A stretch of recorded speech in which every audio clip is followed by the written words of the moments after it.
Pinsan! Kamusta po kayong lahat? At katatapos lang ng lola na sa work. Kaya po, eto, naglalakad na tayo pauwi.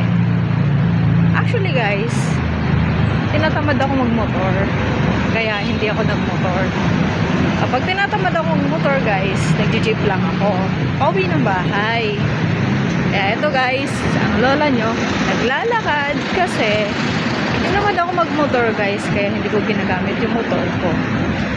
Kaya ayun, eto, lalakad tayo pauwi.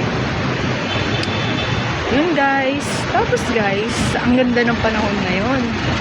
Ang ganda na sikat ng araw. At saka,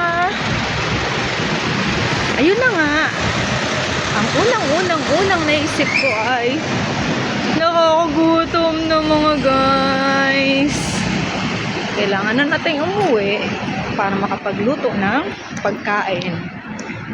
For today, hindi ko pa alam ang naisip kong kainin. Kaya, check muna tayo sa tindahan mamaya kung anong masarap na bilhin ulam. Pero, sasaing pa tayo guys, syempre. Kasi, balance lang yung budget natin. Kaya, kailangan konting tipid. Diba mga guys? Kasi, literal na talaga na kailangan natin magtipid.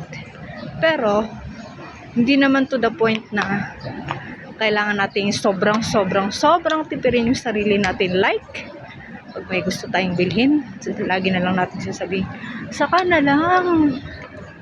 O kaya, kapag gusto nating bumili ng mga bagay na parang once in a blue moon lang natin binibili, di pa natin bilhin, sasabihin natin, susunod na lang yun, di pa naman masyadong kailangan. O kaya, sasabihin natin, kapag may gusto tayong gala, sabihin natin, ay, ang mahal naman. Next time na lang, siguro, pag nag-low rate na yung accommodation, fare, or ano pa man yan. Diba guys, hindi dapat laging ganyan. Kailangan mag-self-love din tayo.